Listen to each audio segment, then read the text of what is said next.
Mike Fisher, The Fish, on 105.3 The Fan, and on our YouTube channel. I'm hoping this works. I don't have my usual technological advisors around me because we are in Oxnard, California, where it rained this morning in Los Angeles. Sunny and lovely tonight. A little stormy, though, in the Ezekiel Elliott area.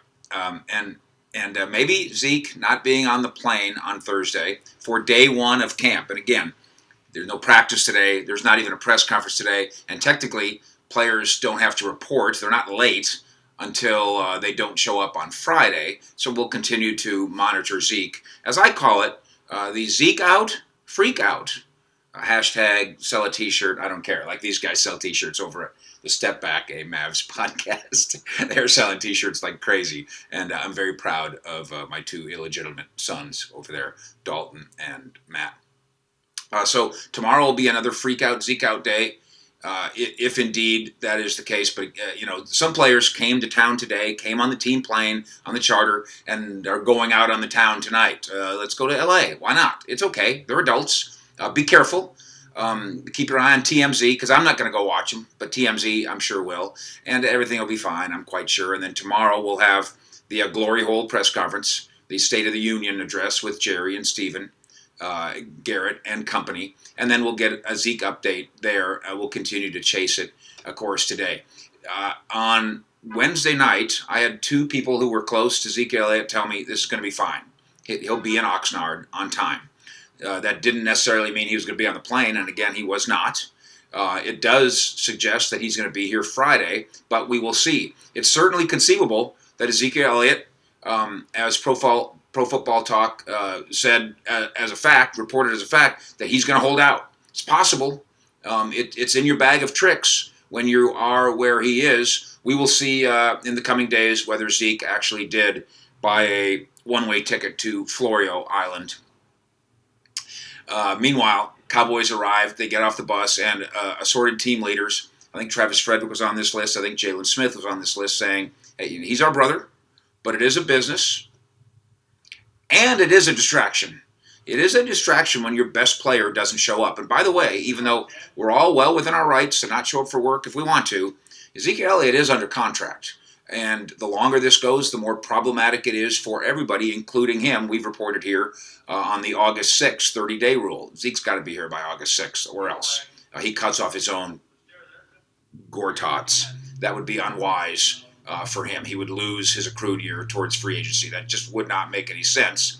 In the meantime, though, that cloudy cloud, that dark cloud that hovers over Zeke behaviorally, even though he had a golden offseason until the Vegas video, that exists. And the Cowboys say that they're not going to make it an issue in their contract negotiations with him. I believe Zeke shows up here with a promise from the Joneses to accelerate and prioritize his contract. To quit talking about, well, we got 2 years to do that. I don't think that pleased the Zeke camp.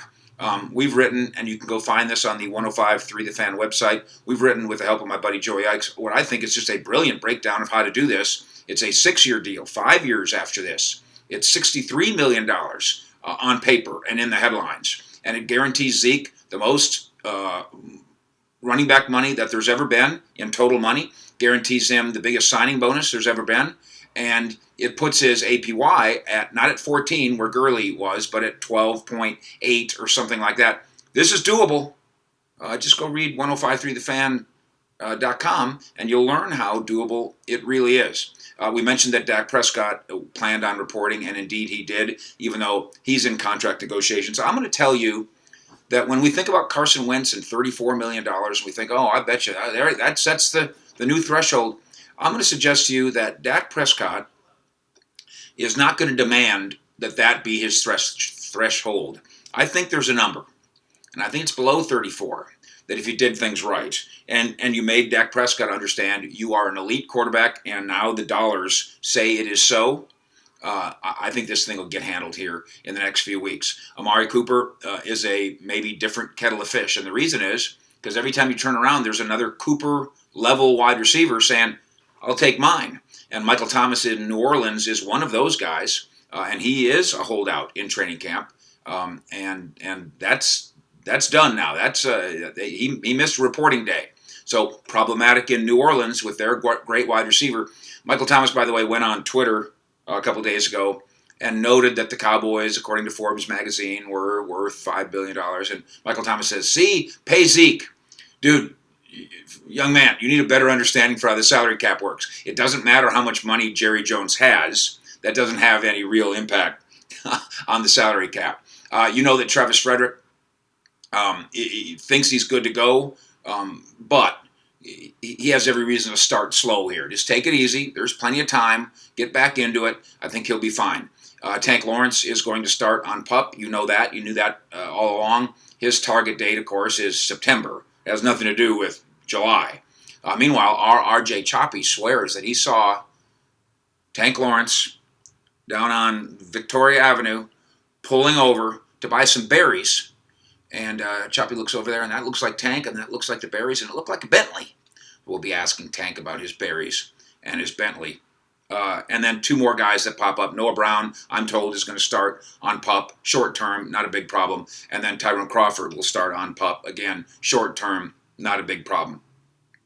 As we go through kind of the important position battles, you know about the Allen Hurns thing. I think Allen Hurns could come back here. I think if he takes a tour of the NFL and doesn't get more money than the Cowboys were suggesting that they would give him, as you know, the cut from 6 way down and saving of $5 million against the cap, which, by the way, does not have a direct correlation to a contract. They don't need his $5 million to sign Amari Cooper, for instance. Amari Cooper's contract will actually reduce his salary cap impact from 13.9 to wherever they get it to when they get his new deal. But it's going to be fascinating to watch the wide receivers because we know what the top three guys can do. Randall Cobb has been a marvel all offseason. I'm going to tell you this, too. Exclusive.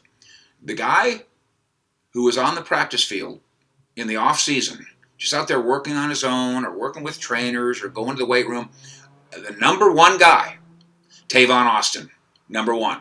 Tavon Austin's offseason attendance, and you can't take attendance, probably against the CBA, but Tavon Austin, every single day, grinding at the Star, and he'll do the same thing here in an attempt to try to keep a job now that Randall Cobb is there in his place. Cowboys sign a fourth-string quarterback. I assume that's just an arm. He's a jackrabbit. Is that what he is, a jackrabbit? But it'll add a little spice to the quarterback situation, backup quarterback situation.